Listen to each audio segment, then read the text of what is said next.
seconds away on Studio 5. I walk deep into the valley low.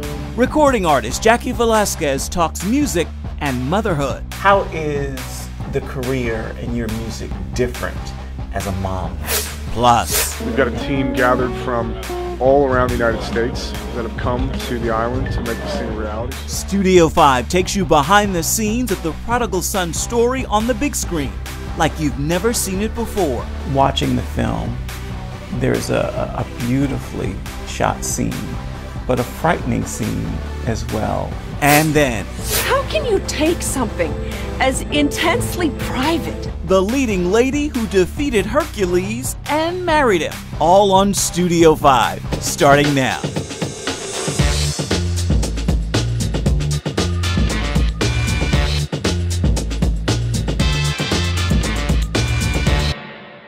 And welcome to Studio 5. All those stories and so much more are ahead, but let's get started with the rundown of the best in uplifting entertainment news.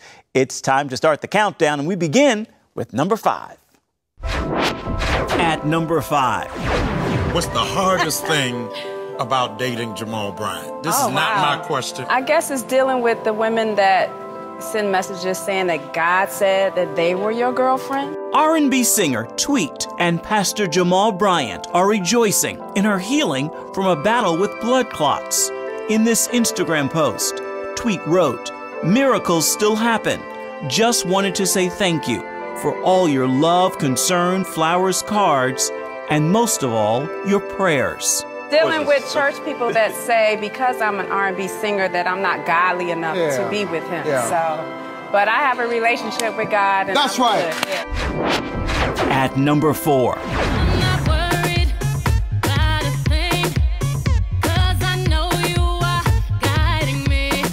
Superstar Beyonce returns home to Houston to donate and to serve the victims of Hurricane Harvey, making stops around the city and at her hometown church. This today is a celebration of survival. Y'all are my family. Houston is my home. That jumpstarts your countdown and brings us to our very first guest. Jaci Velasquez is a multi-platinum Grammy-nominated artist. She has new music, and this latest album, Trust, comes after a 5-year hiatus. I sat down with her to talk about the music as well as motherhood in this week's Studio 5 interview. I walk deep into the valley low. Your faithful hand will guide and lead me on. Oh, good shepherd, come restore my soul. And bring me comfort, bring me comfort. How is the career in your music different as a mom now? It's different because you have to balance when it comes to like traveling. I can't be gone for 3 months at a time. I can be gone for 2 weeks, come home for a week, gone for 2 weeks, and then I'm done. Like, that's the way I have to roll because, well, because, you know, my kids are older, that's why I basically decided to start making music again and touring, because when they were little, I didn't want to miss it. I didn't want to miss it. Now they're 8 and 9 and their feet smell, so. What advice would you give to moms out there? Because I know there's anxiety, there's stress. I think I watched my wife go through it. We battled it as parents, thinking, okay, our kids aren't involved in enough things. We don't have the time for them to be involved. Oh, you're going through that right now. How old are your kids? My daughter's 9, my son is 16. But it's just like, okay, well, you know, they may not do as much as other kids get to do.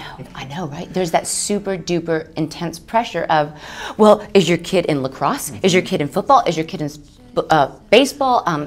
It's like this club that I never knew that I had to be a part of, or that you kids have to be a part of. And you're like, then you feel the pressure of, but they're not in that stuff. Oh no, what if they choose that they want to do it one day and they don't know how, but all their friends are doing. They're like, why didn't you put me on the soccer team? Yes, I know, the feeling. Well, I guess the best advice I would give, because this is what I told myself.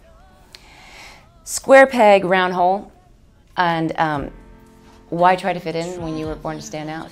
in your song Trust, there's a story behind that. Can you share how that song came to you and what happened? Well, my oldest son, Zealand, who is 9 years old, he was born perfect. Oh, just the easiest baby on the planet. I mean, we could still go out for sushi when he was a baby. He would just lay in his carrier, just super chill.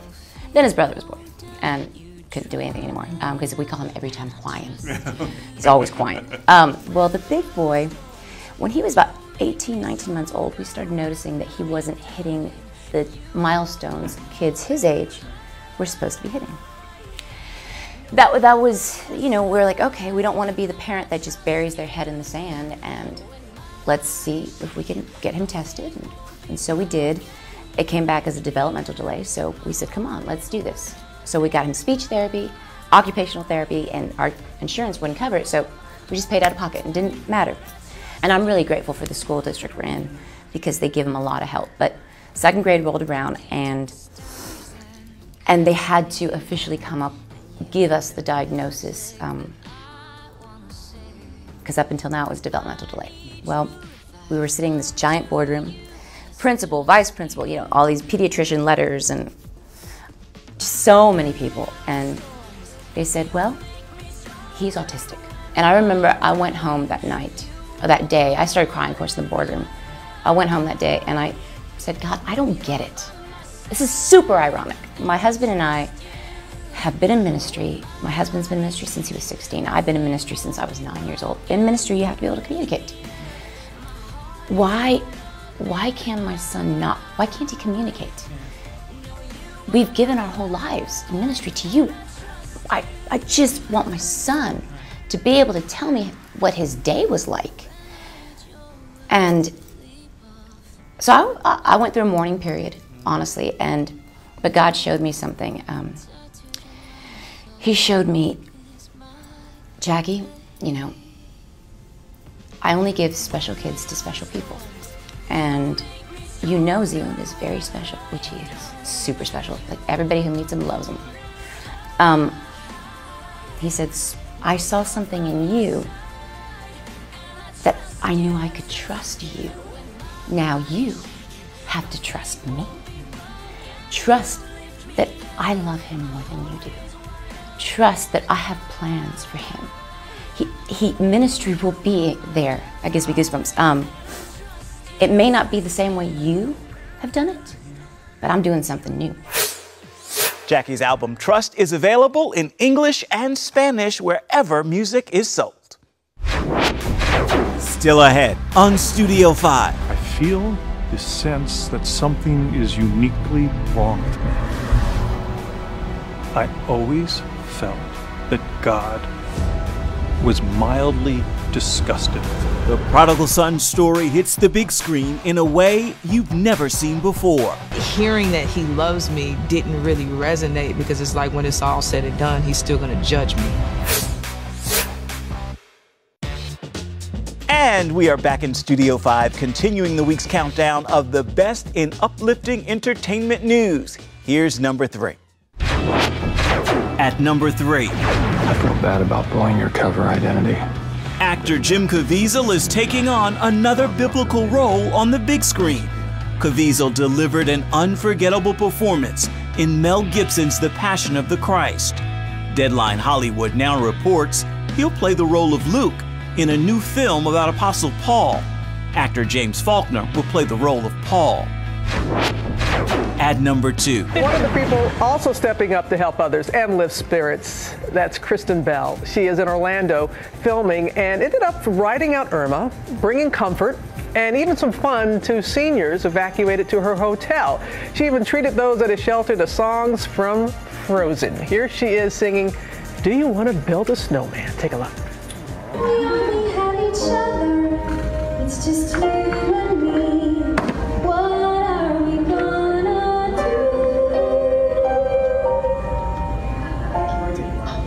Do you want to build a snowman? We're all safe and sound here. We've been making the most of a crazy situation. And that leaves only one more headline in this week's countdown. It's one you won't want to miss. And so is this next film you're about to sample. The docudrama Heart of a Man is being described by some as a story inviting the sons and daughters of God to leave behind our broken, moralistic, and religious way of thinking and relating to God as well as others. Here's your first look. When you tell a story, people can look at it, identify with it, and then understand something that they can either do or something that they have been through. You know, they really identify with it. Secrets have been killing me my whole life. The Heart of Man, beautifully told, well shot. You are an actor in this film. How would you describe it?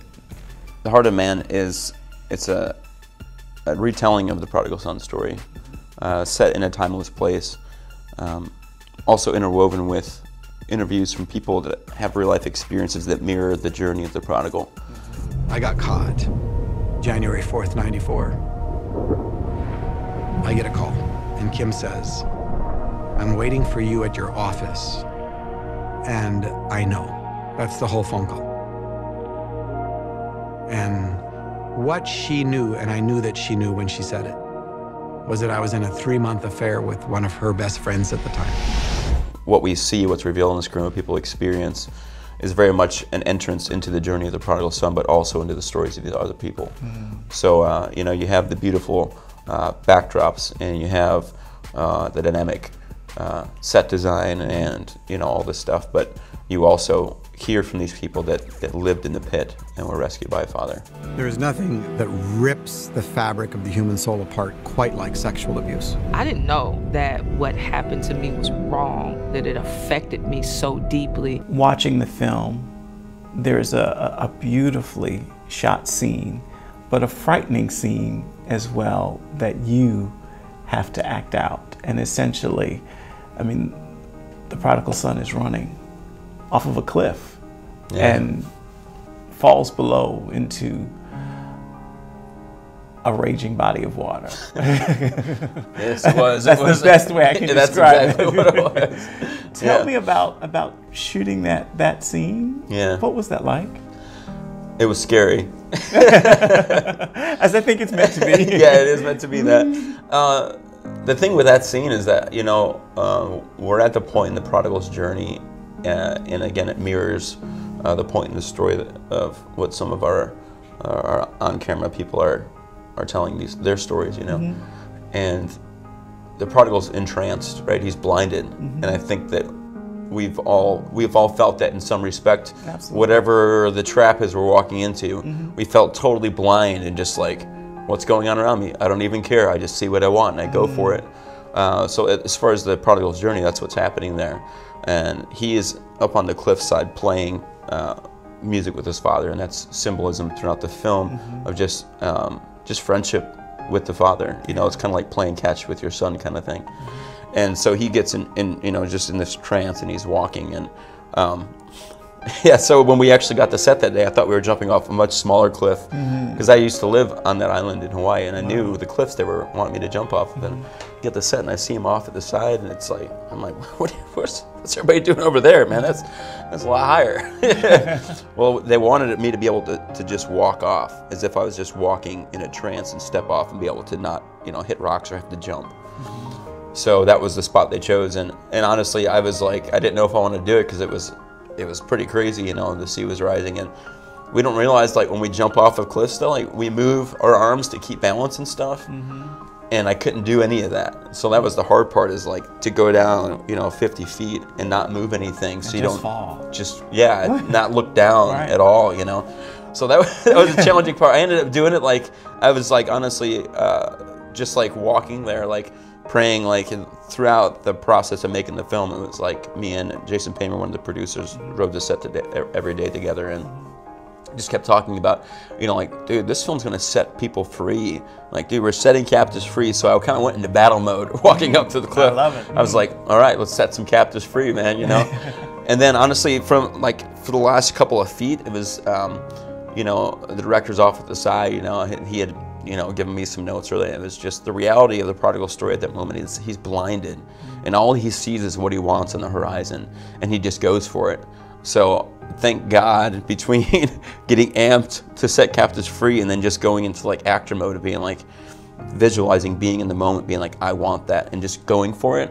That's what enabled me to do that without looking down and moving, because otherwise, I mean, it would have been, yeah, very, very difficult to do. It's the story of the prodigal son like you have never seen it. The Heart of Man hits select U.S. theaters September 14th for a one-night event. Up next on Studio 5. Katie, I saw our son. What did he say, son? Daddy, let there be light.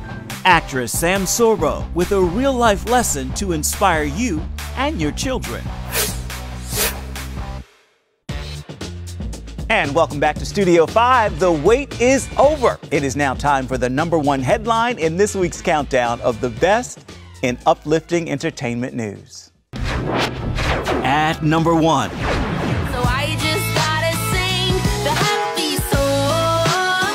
Jamie Grace has another reason to be happy, sharing the stage with her country music hero, Reba McEntire, at the No Greater Love Music Festival. You gotta get down on your knees, believe, fold your hands and beg and plead. Gotta keep on praying. Joining Reba to perform her hit song, Back to God. Jamie shared on Instagram the impact Reba's music made during her early personal struggles with Tourette's syndrome. When I was younger, it was really bad. Like walking was physically just challenging for me because my legs and my arms and back and head were constantly twitching. Yeah. And so telling friends growing up, I mean, I looked contagious. I looked, weird. And so that wraps the countdown and brings us to our next guest. Sam Sorbo can say she defeated Hercules as the leading lady in the hit TV series. She ultimately married Hercules in real life. I'm talking about actor Kevin Sorbo. Sam is a wife and mother, and she's helping other parents to navigate the school year. Sam is this week's Studio 5 Bright Spot. Let's begin with the film Let There Be Light. How was that birthed? I know it came from you when I talked to your husband months ago. He mentioned it. What happened? The genesis of the film is really an incredible story. How can you take something as intensely private as the death of their brother and use it as part of your carnival act? I had the idea for this film. Like, the world's greatest atheist has a near-death experience that challenges his whole worldview and all of his suppositions, his assumptions about life and everything. And he's this guy whose mantra is party on, So I went to a friend who's a screenplay writer and I said, hey, would you consider writing a screenplay with me? Because I knew that if I wrote it, it wouldn't go anywhere because I'm nobody. He said, you know what, we haven't seen each other for a while, let's have lunch. So we had lunch and I told him the idea. And I got into it a little bit more than that and he was intrigued. He said, I like it, we'll write it together. I was like, fantastic. And then 2 weeks later, out of the blue, Sean Hannity called Kevin and said, I want to fund a movie, a faith-based movie with you. What have you got? And so this film is it's a miracle. This is the movie that I wanted to make. How does it feel to be opposite your husband again? Well, I've done a lot of projects opposite Kevin, not for this length of time. What was interesting was being a producer on the set that he's a director on. So this was really a family project. We live in the secular world, we live in this material world, and we forget, in a sense, about the whole spiritual, what's happening behind the scenes that we don't see. God's hand at work. Speaking of God's hand at work, I think he speaks to us through your latest book. I love it as a parent. It's Teach from Love. Right. It's a devotional. Right. Tell me about what made you decide we needed to hear this. I love that just daily getting up with the kids and getting it together and going through this. So what drove that for you? It probably started 8 years ago when I realized I needed to educate my children at home. And they were not being served by the public schools. They were being disserved by the public schools. And I thought, well, maybe I can do better. But I had a lot of self-doubt. And I brought him home for just the semester. And even Kevin was like, well, you can try it, but I don't know. I brought him home and my relationship with them grew by leaps and bounds. And I realized that, God gives us our children their gifts. And we're really called to dive into that. And so I encourage parents to explore that. I wrote my first book they're your kids, to encourage parents in educating their children at home, not because it's about education. It's not. It's about the relationship. And your relationship with your children is a mirror of a relationship that God has with you. And if you want to instill godly values in your children, you need to show them your relationship with God and have that relationship with them. We expect our kids to learn sort of osmotically that, oh, you do the right thing and you donate to charity and whatever. But if you don't see your parents donating to charity, looking at charities, choosing which charity or whatever, and you don't have that discussion with them, are you going to be somebody who donates to charity when you grow up? I don't know, you know. So I put it together in a cute little book. It's a little devotional, two godly characteristics per week, because we want to encourage our kids to have those, and frankly, because maybe for ourselves too, we could always use a little tune-up. Absolutely.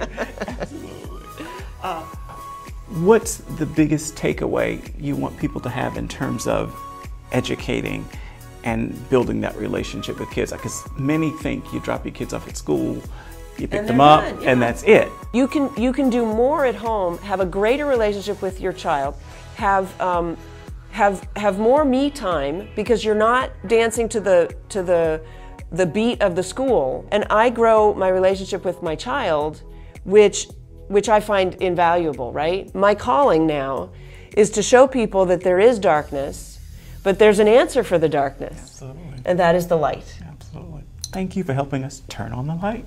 Oh, I love that. Thank you. So a new movie and a new book. Her book is titled Teach Them Love, a school year devotional for families, and it's available wherever books are sold. Moments away on Studio 5. I've seen darkness shattered by light. Anthony Evans sheds all pretense and invites you to do the same.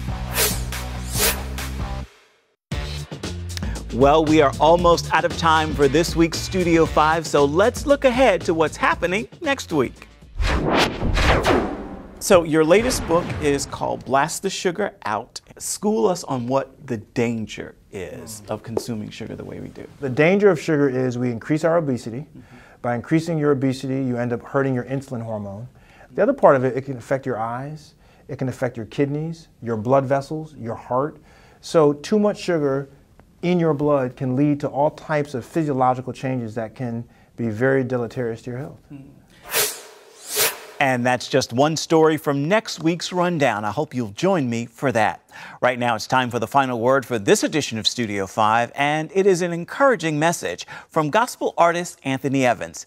Take a listen as he shares why we should have no pretense in our relationship with God. What's behind potentially the pretense that we experience in Christendom is the fear of what would happen if they knew me. Given the fact that because I have faith, I'm supposed to have it together. What would happen if they knew I don't have it together? So we paint beautiful pictures for people, not realizing that if the Sistine Chapel is so beautiful, if I tried to go in and pre-paint that canvas, I would mess up one of the most beautiful masterpieces ever. And if I'm talking about a human, much less the God of the universe, the canvas we need to give him does not need us to pre-paint it. And I feel like in church we've been taught to pre-paint the canvas we're giving God to work on. No thanks, not when you're dealing with the creator of the universe. That's very well said, and a great final word for this edition of Studio 5. Until next time, reach out and touch me at Ephraim Graham on Instagram, Facebook, Twitter, and Snapchat. And then you come on back and see where Studio 5 takes you next week. Goodbye and God bless.